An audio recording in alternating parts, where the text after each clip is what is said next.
श्री राम। गुरुर्ब्रह्मा गुरुर्विष्णु गुरुर्देव महेश्वरः गुरु साक्षात् परब्रह्म तस्मै श्री गुरुवे नमः।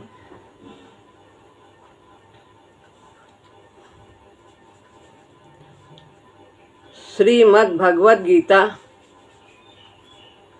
अध्याय 6 श्लोक है 46वां।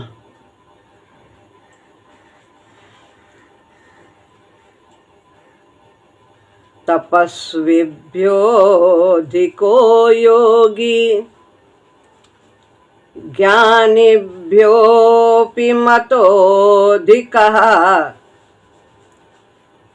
कर्मिभ्यश्चाधिको योगी तस्माद्योगी भवार्जुन। भगवान यहाँ अर्जुन को योगी बनने के लिए कह रहे हैं। कैसा योगी बताएंगे।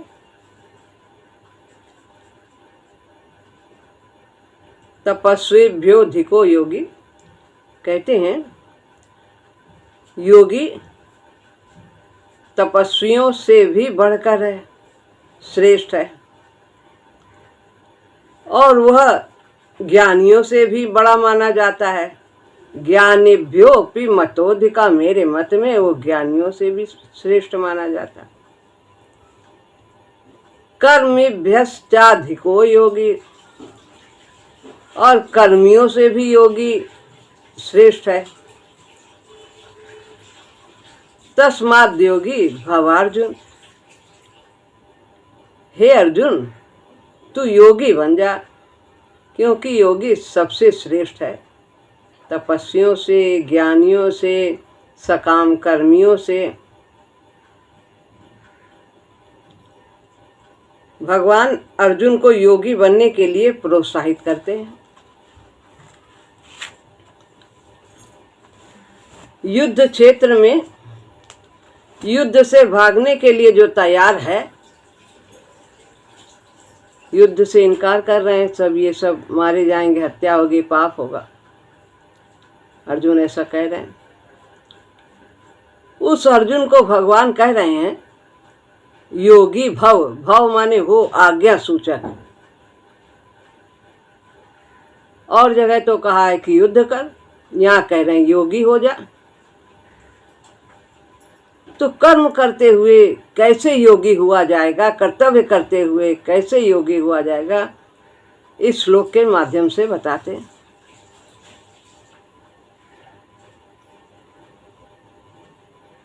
और जगह तो कहा है युद्ध कर, और युद्ध करने के लिए ही आगे भी प्रेरणा है। कर्तव्य का तो त्याग कहीं करने को भगवान ने कहा ही नहीं, गीता हमें ऐसा सिखाती ही नहीं। लेकिन कर्म करना है, कर्तव्य करना है, कैसे करना है वो तरीका बताते हैं, और उसको करते हुए वह योगी हो जाता है। इस योगी भाव का क्या अर्थ है?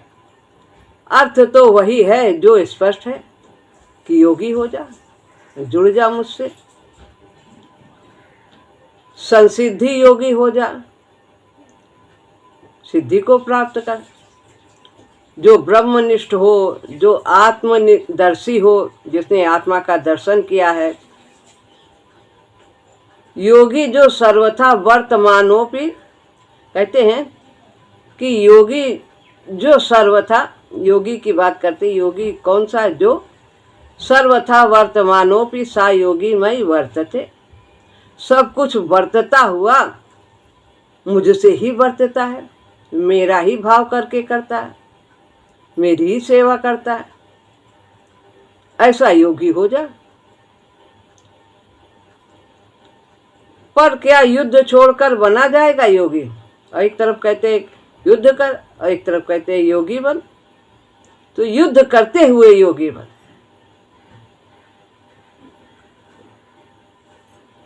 तस्मात् सर्वेषु कालेषु माम अनुस्मर युद्ध च, सभी काल में मेरा स्मरण करता हुआ युद्ध कर, कर्तव्य कर। अभी तो तुझे योगारूढ़ होना है, योग पर आरूढ़ होना है, चलने के लिए तैयार होना है इस रास्ते पर। उसके लिए तो सम्यक निष्ठा से कर्म कर। तो सम्यक माने भली भांति निष्ठा, गहरी निष्ठा, भगवान के प्रति निष्ठा, कर्तव्य के प्रति निष्ठा, निष्काम भाव की निष्ठा। तो पर क्या युद्ध छोड़कर बना जाएगा योगी? ऐसा तो भगवान नहीं कह रहे कि युद्ध छोड़ दे, युद्ध भी कर, योगी भी बन। तो तुझे योगारूढ़ होना होगा, योग पर आरूढ़ होना होगा, जिज्ञासा करनी होगी। उसके लिए तो सम्यक निष्ठा से कर्म कर। तो सम्यक निष्ठा क्या है? निष्काम भाव की निष्ठा। सुख दुख समीकृत्वा लाभा लाभो जया जय, सब में समान भाव रख, चाहे जय हो पराजय हो, सुख दुख हानि लाभ।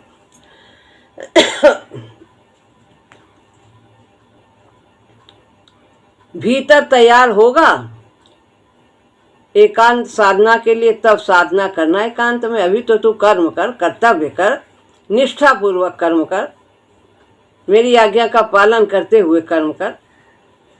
भगवान की सेवा है, प्रभु की आज्ञा है। आरु रुक्षोर मुनेर योगम कर्म कारण मुच्यते,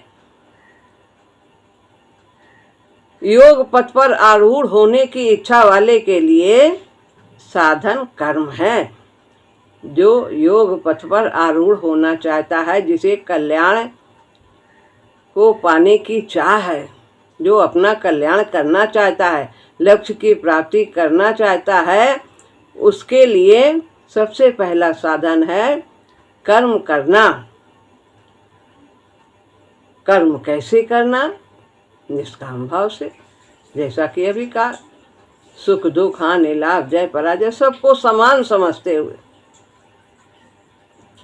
अभी अर्जुन इस श्रेणी में है, अभी इसी श्रेणी में है, क्षत्रिय है, और अभी उसमें कर्म का भाव है। अतः एकांत में जाने का और ध्यानस्थ होने का प्रश्न ही नहीं है। अभी तो इसी अवस्था का है, उसे कर्म करना ही होगा। उसकी दुष्कर्ता तो इसकी चर्चा अर्जुन ने स्वयं पहले कर दी थी कि ये बड़ा मन बड़ा चंचल है, बली है, प्रमाथी है, जिद्दी है, इसका निग्रह बहुत कठिन है। ये सब तो उसने कहा, पहले ही कह दिया 35वें श्लोक में। तो एकांत के लिए अभी वो इस योग्य नहीं है कि एकांत में बैठ के साधना करे, अभी तो कर्म उसे करना है। बाकी 3 पाद योगी की तुलना करते हैं। तस्मात् योगी भवार्जुन, नीचे तो कह दिया है कि तू योगी हो जा, और बाकी ऊपर की 3 पंक्तियां वो सब तुलना में भगवान ने बताई है। क्यों योगी हो जा? क्योंकि तपस्वी, ज्ञानी तथा कर्मी से योगी श्रेष्ठ है। योगी इन तीनों से बड़ा है, क्योंकि उसमें कोई कामना नहीं। तपस्वी किसे कहते हैं, ज्ञानी किसे कहते हैं, और कर्मी यानी सकाम कर्मी किसे कहते हैं, इसकी आगे व्याख्या है। तपस्वी जो तप करे, शरीर को कष्ट दे, अनेक व्रत आदि करे। चंद्रायण आदि व्रत और 17वां अध्याय तो तपों के विषय में बताता ही है। आज सुबह भी चर्चा हुई तप की। लेकिन वे सब जो तप हैं, अगर वो सब निष्काम भाव से किए जाते हैं तो वो सब कल्याण के साधन बन जाते।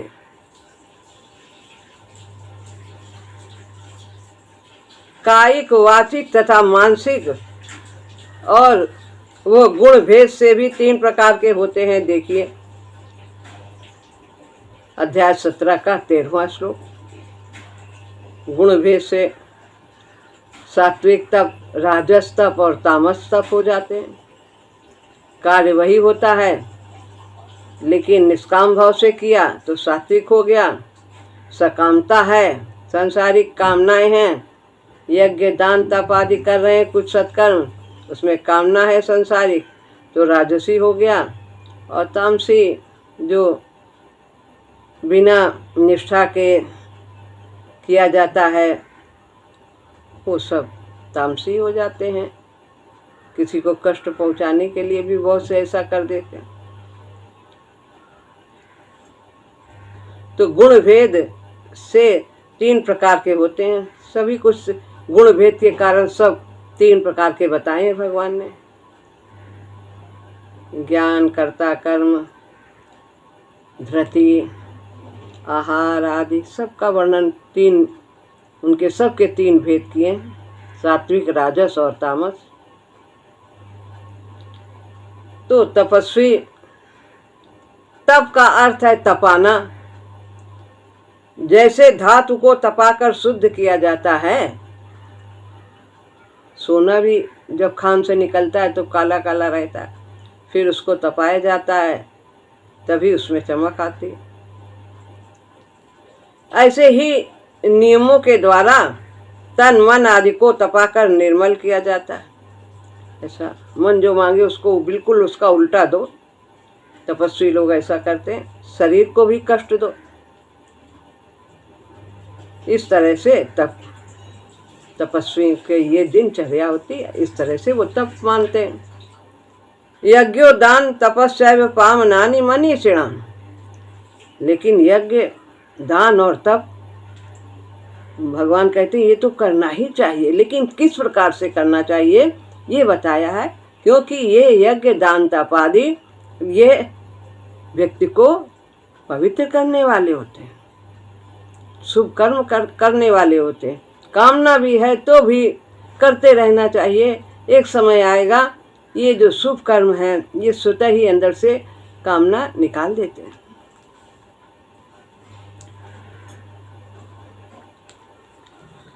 यज्ञ, दान तथा तप मनुष्यों को भी पवित्र करने वाले हैं। योगी में केवल निर्मलता ही नहीं होती है, उसमें तो दिव्यता होती है। निर्मलता यानी विकारों से रहित, और दिव्यता यानी पूर्ण रूप से परमात्मा के गुण प्रकट हो जाते हैं, तो वो दिव्य हो जाता है। उसके कर्म दिव्य हो जाते हैं जिनका कभी नाश नहीं होता है। तो निर्मलता ही नहीं होती। निर्मल तो हो जाएगा तो दिव्यता तो स्वतः ही आ जाएगी। जब माया का आवरण है पड़ा तभी अपना स्वरूप नहीं दिखाई देता। आवरण हटा तो स्वरूप तो है ही, वो तो प्रकट हो ही जाता है। जल गंदा है तो नहीं नीचे दिखाई देगा, साफ हुआ किया तो स्वतः ही जो चीज नीचे है वो दिखाई देगी। वो तो मल रहित होता है, उसमें कोई विकार ही नहीं होते, गुणातीत होता है, गुणों से परे होता है। गुण उसमें रहते हैं, सतोगुण, रजोगुण, तमोगुण योगी में भी रहते हैं, लेकिन वो उन गुण को अपना नहीं मानता। यही गुणातीत है। कर्म सब करेंगे, भगवान ने दिया है बहुत कुछ धन दौलत, तो उसका वो सदुपयोग भी करेंगे, उपयोग भी करेंगे, दूसरे की सेवा में भी लगाएंगे। ये नहीं कहेंगे कि मैंने इतना अपना दिया। यह रजोगुण करते, मैंने इतना भोगा, मैं कितने आराम से हूँ, नहीं, ये स्वभाव नहीं होता। गुणातीत होते, अच्छे काम भी किया, किसी की सेवा की, तो उसका भी अभिमान नहीं होता, मैंने नहीं, गुण गुण में बरत रहे। इसी तरह वो तीनों गुणों की जैसे भी जरूरत होती, जैसे भगवान ने किया है, राम ने, कृष्ण ने, सभी गुणों को बरता है, लेकिन उन्हें अपना नहीं माना। प्रकृति कर रही है। तपस्वी धोखा खा जाता है, अरे मेरे अंदर तो इतना तप मैंने किया है, इतना बल आ गया है, और उसने हमारा ऐसे कैसे कर दिया। तो तप का ही अहंकार आ जाता है, धोखा खा जाता है। भीतर मल रहता है, विकार है, क्रोध आया तो विकार ही तो है, पर ऊपर से निर्मल दिखाई देता है। हमने तो इतनी तपस्या के, इतना ऊपर कपड़ा पहन लिया, जोगिया पहन लिया, कंठी माला पहन लिया, सब कर लिया, ऊपर से साधु महात्मा बन गए। गिरता है, क्यों गिरता? अहंकार के कारण। गुणातीत अभी नहीं हुआ। तो भगवान उसे शुद्ध करते हैं। उनके पास तो अनेक रास्ते हैं, क्योंकि वो उनका भजन करता है, उनका भक्त है। तो अहंकार तो भगवान का भक्षण है, भक्त का पहले ही अहंकार चूर करते। संत कहता है तप के विषय में, शुद्ध का होए कांची भीत। भीत माने दीवाल, मिट्टी की दीवाल। ये शरीर मिट्टी का है, ये क्या शुद्ध होगा? इसमें तो कितना विकार है, कितनी गंदगी है, हर क्षेत्र में कप पित्त वात मल सब भरा है। कितना ऊपर से धोगे? मन को निर्मल कर। ये मिट्टी की बनी दीवार शरीर क्या शुद्ध होगी? एक बहन थी सत्संग में, आ रही थी वहाँ से घर से, तो रास्ते में कहीं सुअर से छू गई, वो टच हो गया। फिर वो लौट गई, घर गई, नहाई। पूज्य भैया जी बताते हैं ये घटना। फिर दोबारा चली, चलो कोई देरी सही, कोई बात नहीं। फिर आए तो फिर कैसे भी, फिर वो कहीं से आ गया, फिर छू गया, फिर नहाए। अब चली थोड़ा ही है, चलो एक घड़ी आधी में पुनियाद तुलसी संगत साध की हरे कोट अपराध। चलो भाई जितना समय बचा उसी में हुए आए, चल के जाने का भी फल मिल जाता है। जितने कदम सत्संग के लिए जाओ उतने अश्वमेघ यज्ञ हो जाते हैं। तो फिर वो फिर तिबारा चले। अब फिर कहीं से कुछ उसकी गाड़ी छू गई कूड़े वाले के। अब कहीं ना, अब हम नहीं जाएंगे नहाने के लिए, अब हम ऐसे ही चले जाएंगे। तो कब तक धोगी? एक बार कोई जाते हैं लेटरिन जाते, बार बार नहाते, फिर आगे पेचिश पड़ गई तो नहाते ही रहोगे, फिर क्या करोगे? तो इसलिए शरीर की शुद्धता जरूरी है, जितना करना चाहिए। शरीर चले, भजन बने। तो बहुत कर्मकांड से घिरे हुए हैं। जितना धोगे उतनी ही मिट्टी गिरेगी। मिट्टी की दीवार धो लो, फिर दो, मिट्टी तो गिरेगी। तप के द्वारा जो होता है वो अस्थिर होता है, इस तरह शरीर को सुखा कूट पीट कर, क्योंकि विकार का नितांत क्षय तप के द्वारा असंभव है। वो जैसे ऊपर से घास काट दिया, फिर कुछ दिन में फिर जमी आई। ये सब ऐसे ही हैं साधन। बिना राम नाम के जाप से ये जड़ से नहीं जाते। सभी रसायन हम करी और नहीं नाम सम कोय, और रंचक घट में संचरय सब तन कंचन होय। आगे श्लोक है, विषया विनिवर्तन्ते निराहारस देहिना रसवर्जम रसोप्यस्य परम दृष्ट्वा निवर्तते।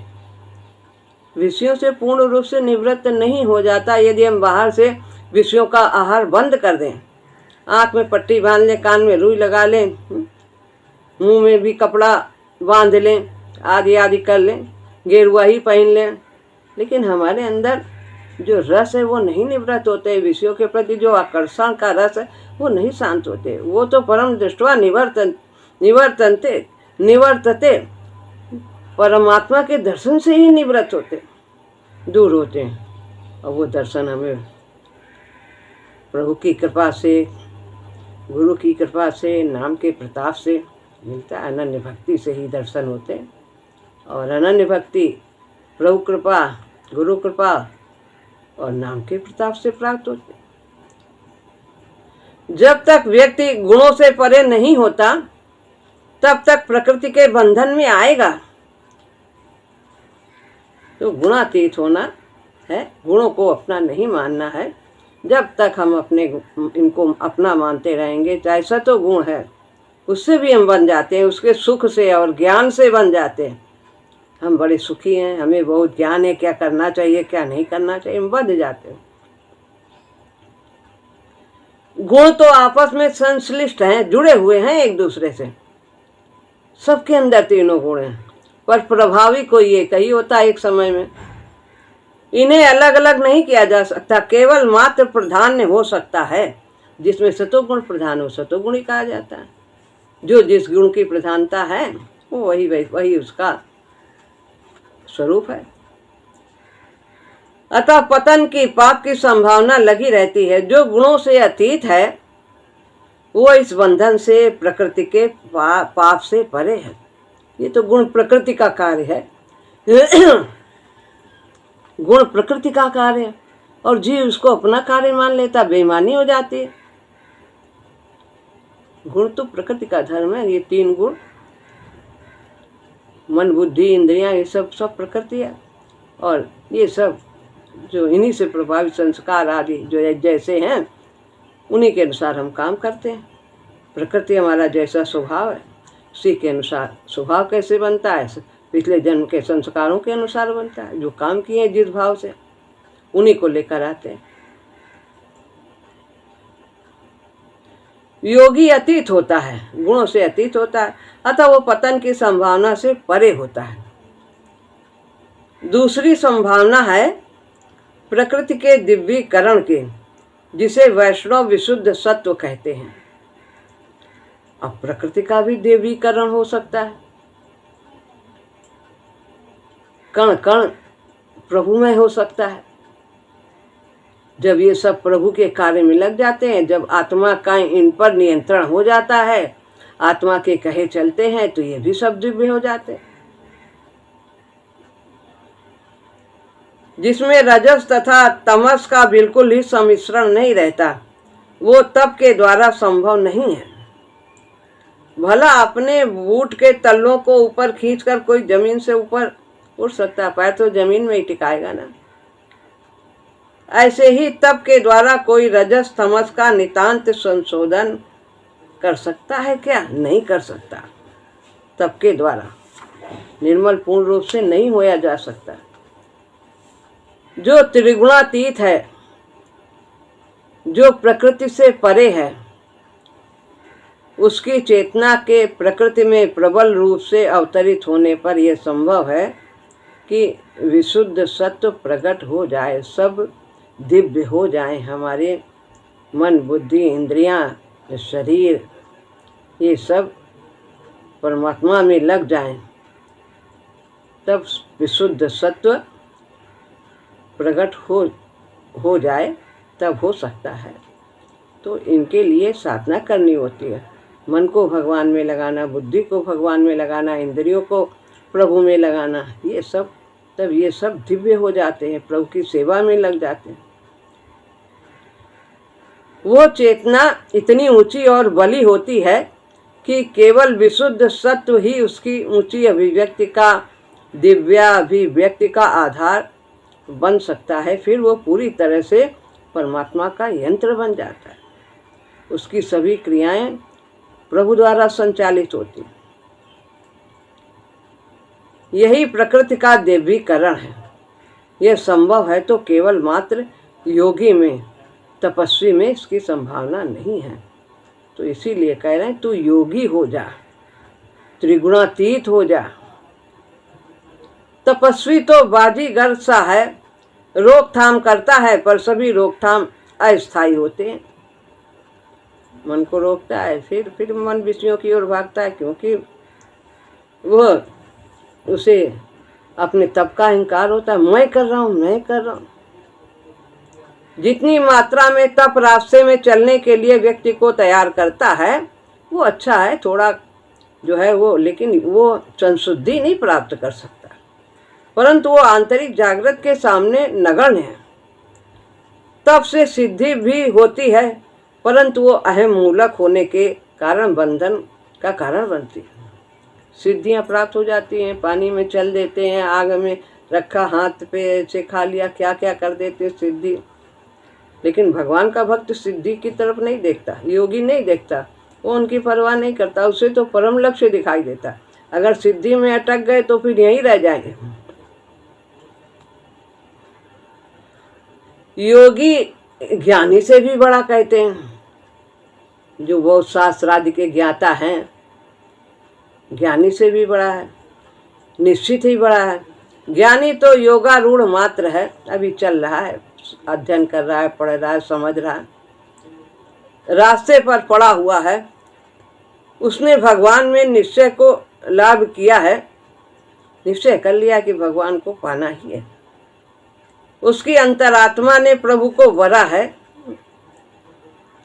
उसे अभी रास्ता बहुत चलना है।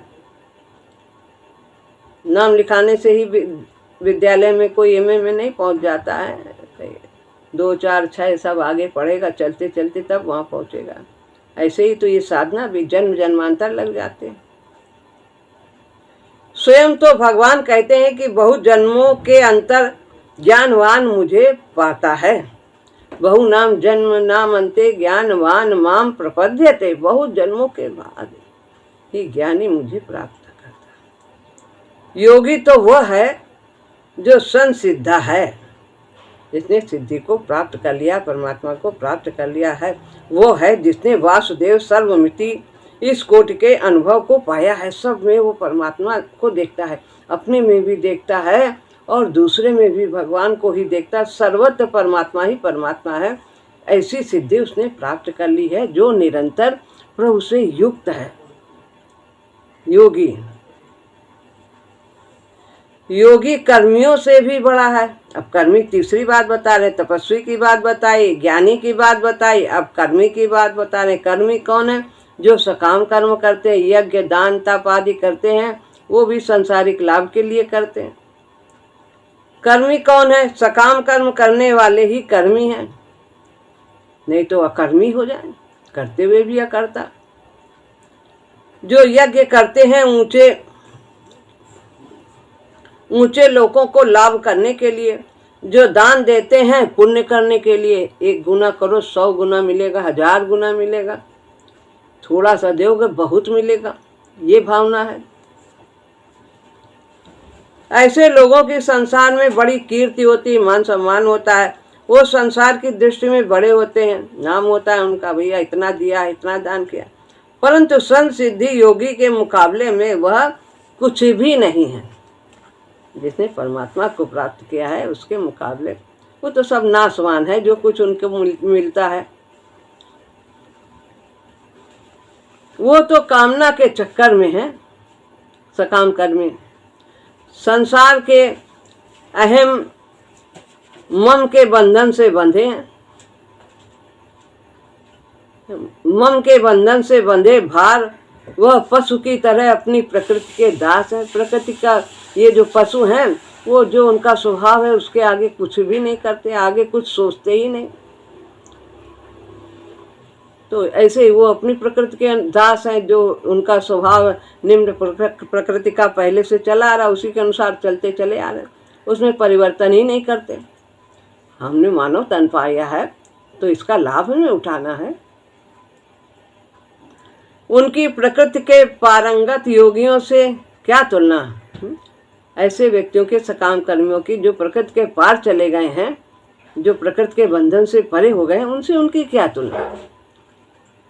विकास मार्ग में यह अभी बच्चे हैं सकाम कर्मी, जिन्होंने घुटनों चलना भी नहीं सीखा, भी ठीक से चल भी नहीं पाते हैं, तो वो रास्ता कैसे पार कर चुके होंगे? तो जितना भी सकाम कर्मी हैं ये अभी बच्चे ही हैं। अभी हमें निष्काम कर्मी होना। जब व्यक्ति को कामना बंधन प्रतीत होने लगती है तब योग का रास्ता खुलने को होता है।